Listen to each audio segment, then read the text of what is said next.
The word government can be broken down from Latin roots, gubernare, meaning to steer or to guide, and mens, meaning mind. The literal translation implies to guide one's mind, essentially suggesting the concept of mind control. Governmental equals mind control. Check any dictionary and you will find that govern means control and ment or mental means mind. Therefore, government really means mind control. So naturally, operations like MK Ultra and Monarch, Manchurian Candidates and trauma-based programming are par for the course. All governments around the world are really in the business of brainwashing. The mainstream media, the public education system, false flags, phony wars like the war on drugs and the war on terror, patriotic history textbooks, newspapers full of crime, violence and intrigue are all in place to perpetuate the illusion that government is necessary. The state is said by some to be a necessary evil. It must be made unnecessary. Benjamin R. Tucker. Governments and the military purport to protect the public from enemies, and if there were no enemies, they would have to invent some for the simple purpose of rationalizing their existence. Laurence Labadie. The political arena leaves one no alternatives. One must be either a dunce or a rogue. Emma Goldman. The mind controllers create an electoral college of partisan politicians, vote themselves in, and pretend it's the populace that wins. When we vote in an election, we are declaring by our actions our support for the process of some people ruling others by coercive means. As Butler Schaffer once said, when we vote in an election, we are declaring by our actions our support for the process of some people ruling others by coercive means. Alan Thornton also pointed out, when you advocate any government action, you must first believe that violence is the best answer to the question at hand.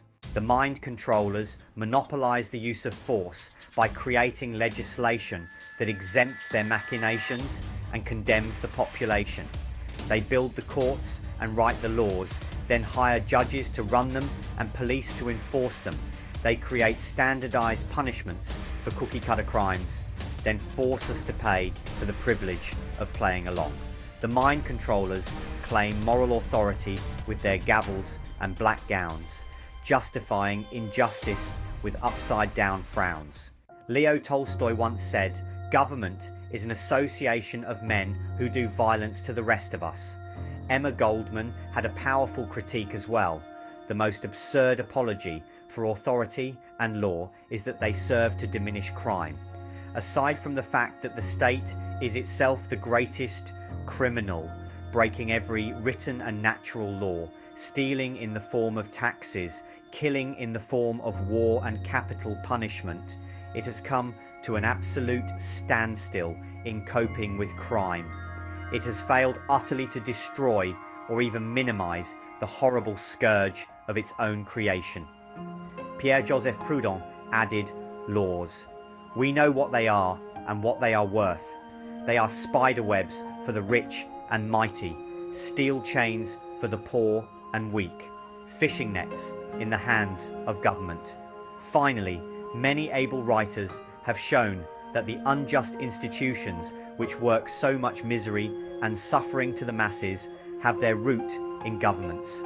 They owe their whole existence to the power derived from government.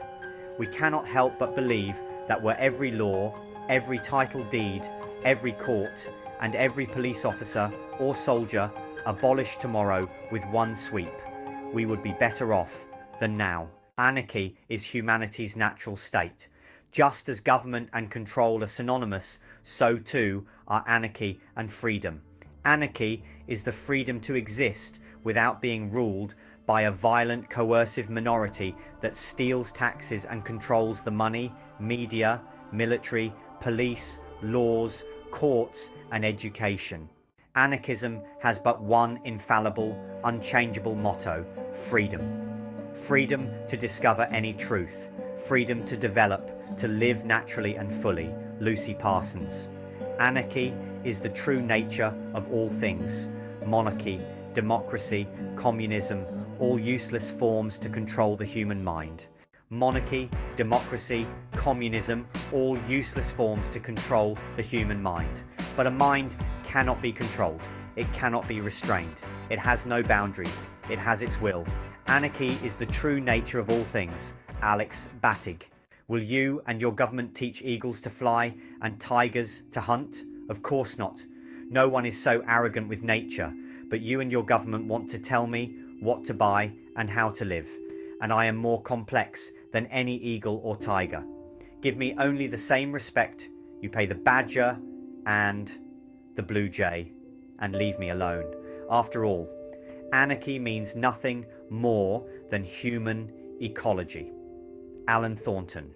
To be an anarchist only means that you believe that aggression is not justified, and that states necessarily employ aggression, and therefore that states and the aggression they necessarily employ are unjustified. It's quite simple, really.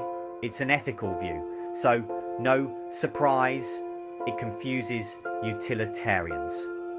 N. Stefan Kinsella. Anarchy is not just a desire to eliminate the state, it is a moral commitment to voluntary interactions and non-violent principles. François Tremblay. Anarchism stands for direct action, the open defiance of and resistance to all laws and restrictions, economic, social and moral. Emma Goldman. Anarchists are opposed to violence. Everyone knows that. The main plank of anarchism is the removal of violence from human relations.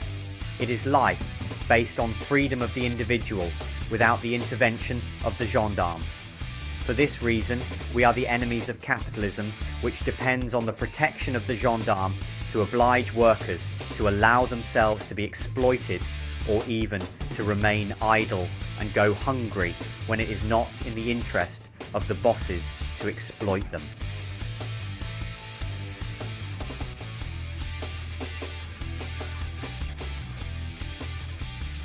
Emma Goldman.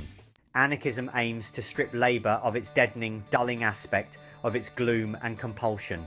It aims to make work an instrument of joy, of strength, of colour, of real harmony, so that the poorest sort of a man should find in work both recreation and hope.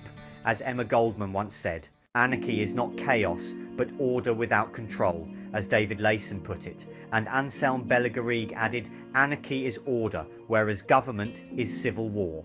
Anarchism is the only philosophy which brings to man the consciousness of himself, which maintains that God, the state, and society are non-existent, that their promises are null and void, since they can be fulfilled only through man's subordination, according to Emma Goldman.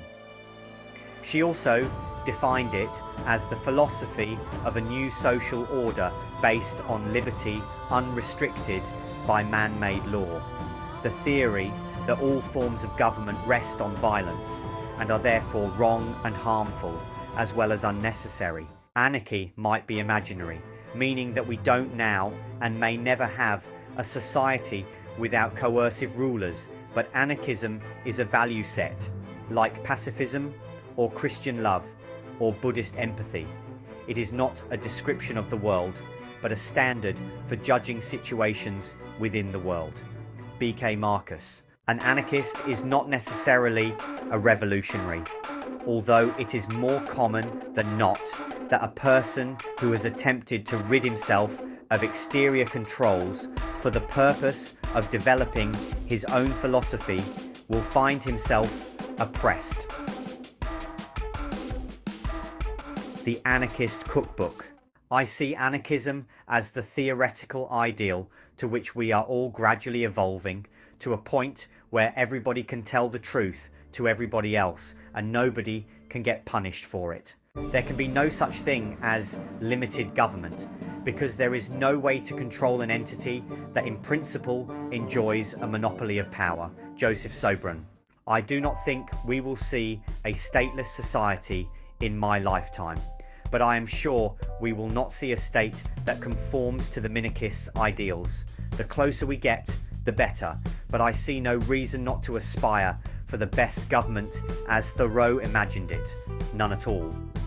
It's certainly more consistently idealistic than what the minarchists imagine, and yet it's at least possible, whereas the existence of a lasting minimal state is a hopeless fantasy. Formanicad and Gracchus. Gentlemen, the time is coming when there will be two great classes, socialists and anarchists. The anarchists want the government to be nothing, and the socialists want government to be everything. There can be no greater contrast. Well, the time will come when there will be only these two great parties. The anarchists representing the laissez-faire doctrine, and the socialists representing the extreme view on the other side. And when that time comes, I am an anarchist. William Graham, Sumner.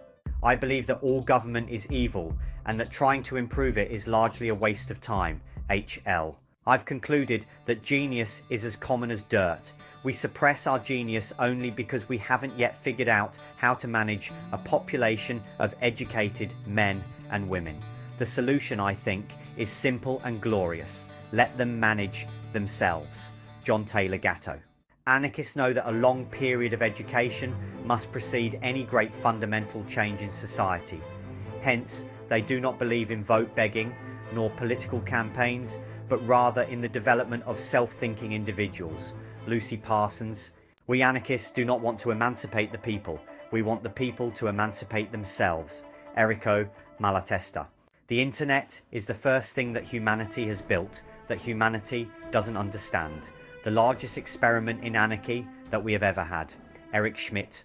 Overall, the anarchy was the most creative of all periods of Japanese culture, for in it there appeared the greatest landscape painting, the culmination of the skill of landscape gardening and the arts of flower arrangement, and the no drama. J. M. Roberts. We cannot acknowledge allegiance to any human government. Our country is the world, our countrymen are all mankind. William Lloyd Garrison.